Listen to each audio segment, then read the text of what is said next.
Okay, for those of you who don't know me, my name is Swati. I'm a physical therapist, and today we are going to talk about how can exercises help you with chronic pain. Okay, so most of us who have pain think that we should not do any movement, any exercises at all, because of the basic fear of increasing the pain or causing more joint damage, right? So if you look at somebody who's got osteoarthritis, so once they're diagnosed or they have this excruciating pain in their knees, say osteoarthritis of the knee, so they would cut down on their walking, or if they are into hiking or climbing or any sports that does involve their lower limbs, their legs a lot, they would probably cut down on the activity, which is fine when you have an acute flare up. But then what happens in the long run? Do you never go back to those sports? Can you never do them again? Most of us tend to think that's the case, but it's not. Okay, so I'll give you an example. I have this friend who fractured her wrist earlier this year. And I think about 2 months ago, yeah. And then what happened was, because the doctor, it was a wrist fracture around here, so around the long bones here in the forearm. So the doctor put in screws and gave her a brace to wear, and obviously told her to not move the wrist, but to keep moving her fingers and her elbow and and her shoulder. Now, despite the doctor telling her that nothing's going to happen, you've got screws in there, and that's exactly what I told her. You've got screws in here. Everything is really held in together. That's the whole aim of the surgery. Obviously, you don't want to move your wrist yet, or maybe, restrict a bit of rotations around your forearm, but you really want to exercise and make sure your shoulders keep moving or your fingers keep moving, because otherwise later you'll have problems. And rightfully so, she developed a frozen shoulder. So basically what she did was, holding the wrist, she took her shoulder up to this level and not all the way up like she should have. So because she was scared, I mean, not her fault, it's just that people tend to be scared and not do the movements, right? So in case you have a chronic problem, chronic pain or a joint problem, and you do not exercise, it's actually detrimental. Okay, so I have actually, oops, just 1 second. I think my connection paused there. Okay, so yeah, we were saying, so I was saying, basically what happens is, if you do not exercise, you can actually cause more harm than good. Now, I have thought about 6 points that that I actually came up with when I thought about why we should exercise despite chronic pain. However, I'm going to talk about 2 main ones here. So let me start with the first one. So the first one is, what happens when you exercise? Exercise will activate the body's endogenous opioid system. Now, I know a lot of terms there. Well, endogenous means inbuilt, it's inside the body.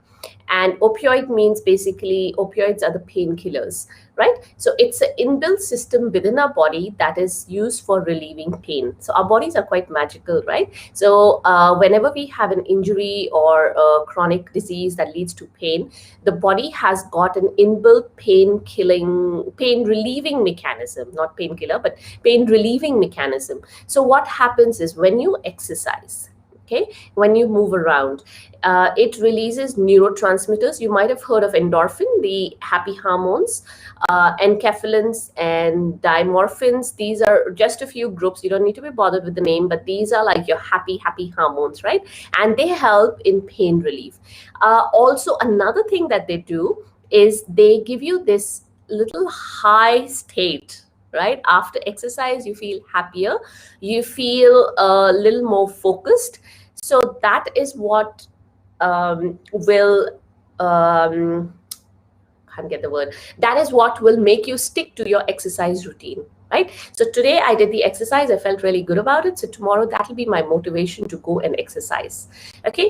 Now, these are the happy hormones. These are the pain relieving hormones, the mechanism that you're tapping into. So it's all natural. We are not talking medication here. That's a separate topic altogether. The second point that I had was, if you have, say, chronic joint problems, right? You have a pain. Usually, why does it happen? There is loss of joint cartilage. Going back to our osteoarthritis example. So if I have, say, osteoarthritis in my knees, what will happen is, suppose this is the long bone of the thigh and this is the long bone of the leg, and where they meet, that is your knee joint, right? So on top of this, the end of the long bones here where the knee joint is made, there is cartilage. So it's like a covering on top of the bone, so the bones don't rub on each other. Usually with arthritis, just a random example today is just arthritis that comes to mind. So usually with arthritis, this cartilage will start to wear off. That is, it'll get thin or it'll be worn out in some areas. Now what happens is, this cartilage, this joint covering, is actually avascular. That means it does not have its own blood supply. What that means is that it does not get nutrition from the blood as your muscles and other components of the body do. However, what happens is, when I move around, when my knee joint moves, that the fluid within the joint, there is movement there, and that is taken up by the cartilage, and that is how the cartilage gets its nutrition. So movement will cause fluid movement within the joint, and that will lead to nutrition to the cartilage. If the cartilage does not get nutrition over a period of time, it's like you're taking away its food, right? It's going to die. So you're going to have thinning of the cartilage or wearing out of the cartilage, and obviously then your joint pain will increase. So you see how movement, but I'm saying controlled movement. I'm not asking you to go and do like a 15-kilometer hike or something today, but what I'm saying is, if you keep doing movements, controlled movement within the pain-free range, you can cause more good to your joints rather than not doing any movement at all. So don't be afraid to exercise. Now, additional tip for you is, if you are doing your exercises, please do them within the pain-free range. If you're doing exercises and you feel the effort in your muscles, in your joints, that's perfectly all right, right?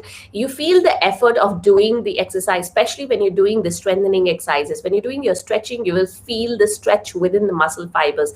Perfectly all right. But the moment you start to get the pain, especially sharp pain, please stop. I've talked about this before. It's a golden rule. Listen to your body, right? Your body will tell you what to do and what not to do, or what suits it and what doesn't suit it. So you basically want to listen to your body and make sure there's no pain, especially no sharp pains while you're doing exercises. And say, if today you have done your exercise and you're super, super tired, right?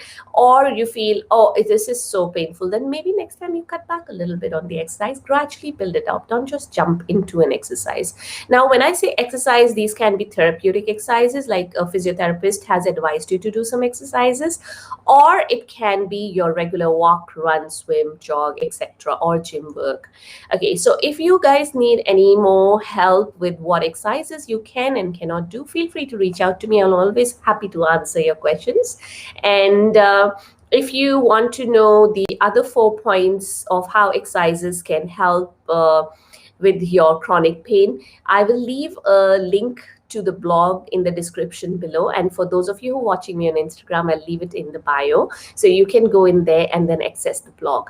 Okay, so yeah, that's all I have for you guys. If you're watching me on the here, or if you're watching me on the replay, please comment #replay so I know you've been here and I can say hello back to you.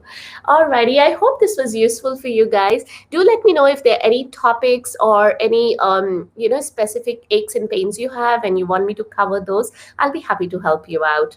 Alrighty guys, I'll see you next time then. Bye for now.